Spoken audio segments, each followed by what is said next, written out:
Good morning, everyone. Today we will start our next question, that is question number 8. Okay, students. So in question number 8, Rashmi has a road map with a scale of 1 centimeter representing 18 kilometer. She drives on a road of 72 kilometer. What would be her distance covered in the map? So what we have to do in this question, let's see the answer. In question number 8, first of all we will write distance covered on road. Road के ऊपर कितना distance cover किया है, that is 18 kilometer. While covering the distance on road, the distance covered in map is only 1 centimeter. Okay, so we will put a 1 as compared to 18, and we will imagine, or we can suppose x as compared to 72. So we can see that it is in direct proportion. If it is in direct proportion, then we will put the formula, that is x1 upon y1 equal to x2 upon y2. So here we can see that x1 is equal to 18 and y1 is equal to 1, x2 is equal to 72 and y2 is equal to x. By cross multiplication we get 18x is equal to 72, and 18 is in multiplication, it will go to the another side of the equal to, it will be 4 only. Okay, so x equal to 4, so the distance covered on map is only 4 centimeter. Okay, students. So next is question number 9. In question number 9, a 5 meter 60 centimeter high vertical pole cast a shadow 3 meter 20 centimeter long. Find at the same distance, same time, sorry, find at the same time the length of the shadow cast by another pole 10 meter 50 centimeter high and the height of pole which cast a shadow 5 meter long. So what we have to do in this question, let's see. In question number 9, what we have, height of the pole is 5 meter 60 centimeter, which can be converted in decimal form, that is 5.60, and the length of shadow as compared to this pole is 3.20, and when 10.50 we will let it. इस बार हमने क्या किया, जहां पे x मानते थे another मानते थे, हमने क्या किया, this is x1, this is y1, this is x2, and we will let this is also y2, and this will be x3. Means those values which are not given in question, we will let them as usual, like y2, x3. Okay, so as we can see that it is in direct proportion, and the formula of direct proportion is x1 upon y1, which is equal to x2 upon y2, equal to x1 means 5.60, y1 means 3.20, x2 means 10.50 upon y2. By cross multiplication we get y2 is equal to 10.50 multiply 3.20 upon 5.60. If we remove this decimal from here and here also, okay, if we are removing the decimal from here, we will get 100 in numerator and 2 times 100 is in denominator, and we are cutting it from here to here. Okay, and 10, this will get cut from this, 10 cut from this, we get 105 multiply 32 upon 560, and after cutting them we'll get the answer 6 meter. Okay, students. Next part is also in direct proportion, but we have to do the same thing.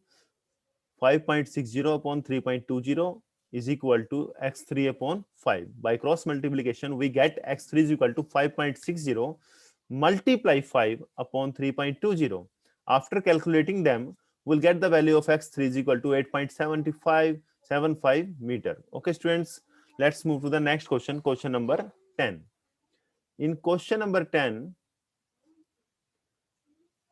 let's see question number 10. A loaded truck travels 14 kilometer in 25 minutes. Well, means a loaded truck travel 14 kilometers in 25 minutes. If the speed remains the same, how far can it travel in 5 hours? So look, students, what we can see in this question, here the quantity in minutes, and here is we have hours. So what we have to do, first of all, we have to convert in hours or in minutes. So let's see the answer.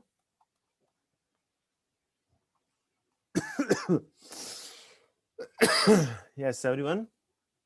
In question number 10, first of all, we know 1 hour is equal to 60 minutes. 5 hours is equal to 5 multiply 60, that will be equal to 300 minutes. Okay, so let's draw the box. Look, students, you just draw the box like this and put the values in this. Like we have distance travel, that is 14 kilometers, and the time is 25 minutes. Okay, so we don't know about that how much distance we will travel in 300 minutes. Okay, so x2 is, we will let that is x2. Okay, will covered in 300 minutes. We know it is in direct proportion. Direct proportion means we can put the formula x1 upon y1 is equal to x2 upon y2. We'll put the all values. uh, After that we'll get x2 is equal to 14 multiply 300 upon 25. After cutting them, we get 168 kilometer. Okay, students, thank you very much. So our next topic is a inverse proportion. The most important topic, students, inverse proportion. So students, I would like to remind you about the previous method, that is called the direct proportion. I told you about the symbol, about a link. You can say that we have generalized them na, like direct means divide, inverse means divide का उल्टा, that is divide के opposite हम क्या बात करते हैं, multiplication. So in this inverse proportion what we will do, we will multiply both the quantity x1 and y1. In the last method we have divided them. In this method we will just multiply. So first of all, I would like to introduce about what do you mean by inverse proportion. So inverse proportion is like that.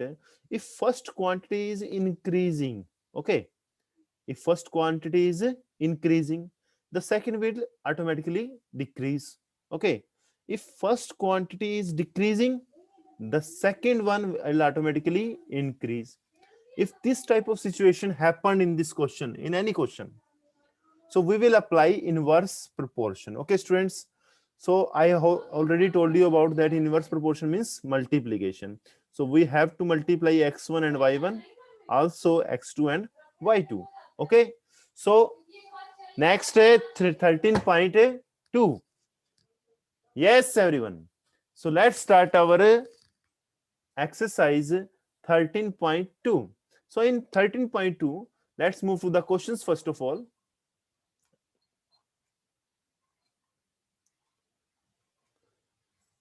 Question number 1.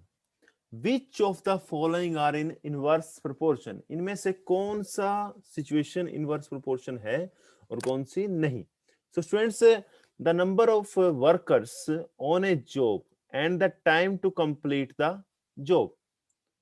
The situation is the number of workers on a job and the time to complete the job. So the number of workers on a job, if we put one worker on a job and the time to complete the job is 1 day, we can let it.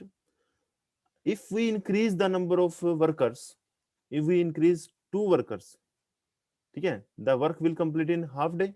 Yes or no? So what we are getting in this, if the number of workers are increasing, the time to complete the job is decreasing. So this type of situation is in inverse proportion. So in this situation, inverse proportion will be allowed. So answer will be yes. The time taken for a journey and the distance traveled in a uniform speed. So it means if 1 hour has been taken to complete 40 kilometer. So in 2 hours, how much distance will covered? 80 kilometer, of course. So in this question, one quantity is increasing, also the another quantity is also increasing. So this will not be inverse proportion. Answer will be no. Area of cultivated land and the crop harvested. Area of cultivated land and the crop harvested? Of course, the answer will be no. Fourth part, the time taken for a fixed journey and the speed of the vehicle. Time taken for a fixed journey and the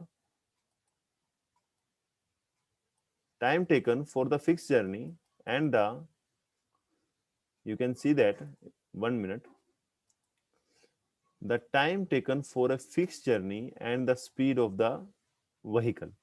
Like we have a fixed journey time is we are moving from Karnal to Delhi, and we are taking 3 hours in this journey with the speed of any 60 kilometer per hours. Okay, if with 60 kilometer per hour we can say that we can move 180 kilometer, or we can say that 3 hours to be covered with 60 kilometer speeds. Okay, अगर हम speed को बढ़ा दें, मान लो 80 kilometre कर दें, क्या यहां से दिल्ली पहुंचने में 3 घंटे ही लगेंगे? नहीं, no, time will automatically decrease.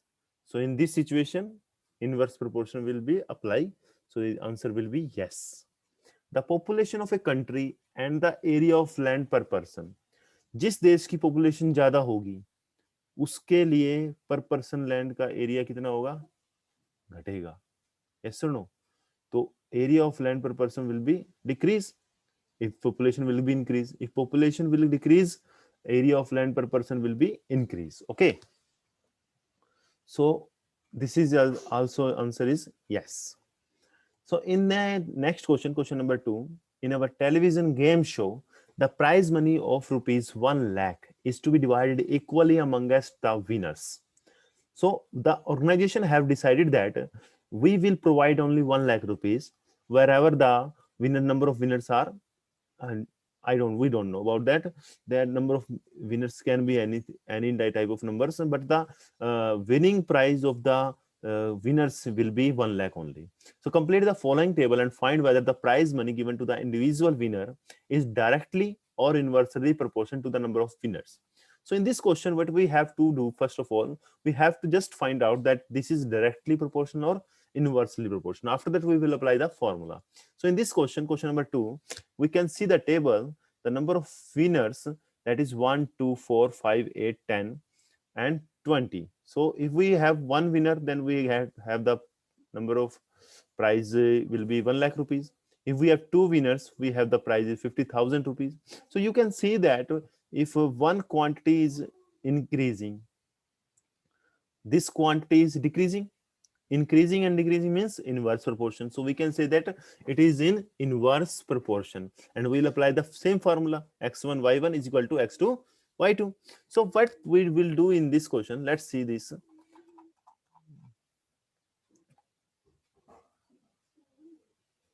I have done this first question in this, you can see that. Let's move to the next question, question number 2. So number of winners, that will be 1, 2, 4, 5, 8, 10, and 20. Price for each winner, that is 1 lakh 50,000.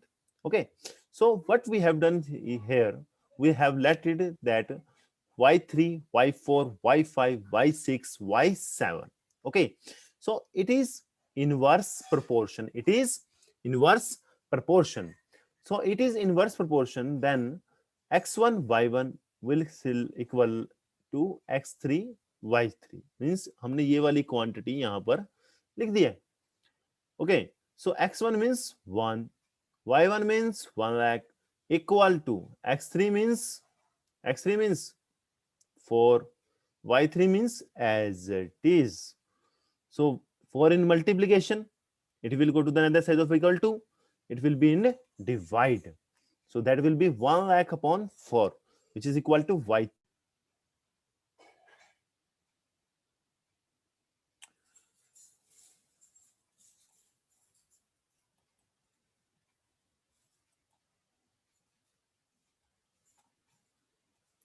So in the second part, what we have the same thing, 1 multiply 1 lakh upon 5, okay, which is equal to y4 equal to 20,000. All will be same, only the value will come to the denominator. Here is 8, we'll get y5 is equal to 12,500. We have 1 lakh upon 10, which is equal to y6 is equal to 10,000. Okay. Here y7, which is equal to 1 multiply 1 lakh upon 20, that will be equal to 5,000. Okay. So let's move to the next question, question number 3. In question number 3, here we can see the question number 3, students. I would like to just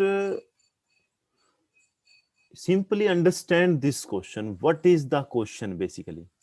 In question number 3, Rahman is making a wheel using spokes. Okay, we want to fix equal spokes in each way in such a way that the angle between the pair of consecutive spokes are equal. Help him by completing the following table. So here he was saying that the angle between consecutive spokes must be equal.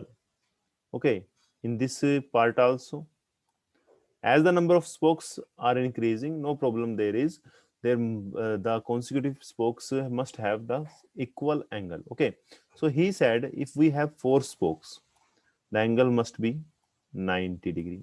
If we have 6 spokes, the angle must be 60 degree.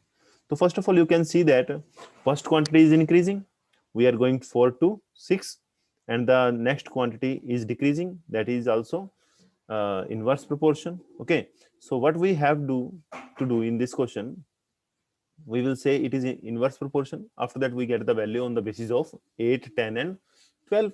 Okay,